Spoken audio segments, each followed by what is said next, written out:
হবিগঞ্জের শায়েস্তাগঞ্জে ভয়াবহ সড়ক দুর্ঘটনা। দুই যাত্রীবাহী বাসের মুখোমুখি সংঘর্ষে প্রাণ হারিয়েছেন অন্তত ৩ জন, আহত হয়েছেন আরও ৩০ জনেরও বেশি।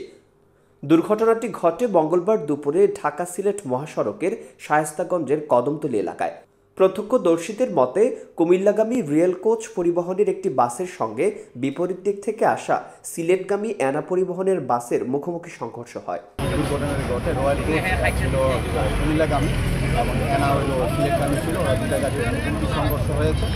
তো খবর এই সংবাদের ভিত্তিতে আমরা এই কদমতলী এসে পৌঁছানোর সাথে সাথে আমরা এখানে দেখতে পাই যে স্পট ডেড দুজনকে পাই। আমরা তাদেরকে উদ্ধার করে আমাদের বডি ব্যাগে আমাদের হাইওয়ে থানা পুলিশের কাছে আমরা বুঝিয়ে দিই, এবং যেই 5 জন আহত ছিল আমাদের ইয়াতে, সে 5 জন আহত লোকজনকে আমরা আমাদের অ্যাম্বুলেন্স যুগে হবিগঞ্জ সদরে পাঠিয়ে দিই। সংঘর্ষের পরপরই এলাকা জুড়ে ছড়িয়ে পড়ে চিৎকার চেঁচামেচি।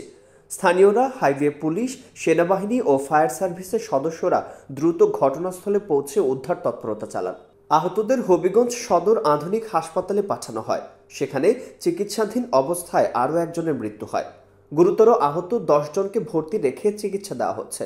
দুর্ঘটনার কারণে প্রায় 1 ঘন্টা যান চলাচল বন্ধ থাকলেও পরে পুলিশ রাস্তা পরিষ্কার করে স্বাভাবিক করে। এই মর্মান্তিক দুর্ঘটনা আবারও স্মরণ করিয়ে দেয় মহাসড়কে অতিরিক্ত গতি আর অবহেলার পরিণতি কত ভয়াবহ হতে পারে।